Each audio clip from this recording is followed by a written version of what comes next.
Hi nature folks, welcome back to my science channel. Today we'll be talking about lampreys and will this affect the the trout population.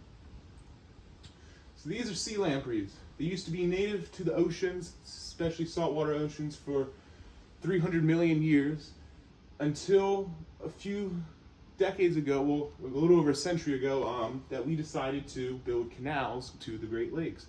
We decided to build canals that connected all the Great Lakes and connected them to the Atlantic Ocean, which allowed free passage for sea lampreys to come in and wreak havoc. They lived in a symbiotic relationship in their natural environment forever, but now they have wreaked havoc on all whitefish, trout, salmon, and other native fish in the Great Lakes, decimating the Great Lakes fishing population to numbers that they've never seen before. Here's the life cycle of the sea lampreys. This is important to how we actually combat them. There's multiple stages. There's a stage where they're basically like a full-grown fish that's parasitic in nature and latches onto the trouts and others. There's a stage where they die and their main goal is reproduction and producing eggs. And then there's the point where they're larvae and it's kind of like worms and other insects, but they turn into fish. Alright, here are the Great Lakes where they are. The canals that we built are over here that led to connecting Lake Ontario, Erie, Huron, Michigan, and Superior. And the flow of the sea lampreys followed that order too. It was not just an overnight thing, it was a progression that we could have stopped, but unfortunately our ignorance at the time allowed it to continue and get worse. So how do we combat it? We use electricity. Electricity is one of the ways.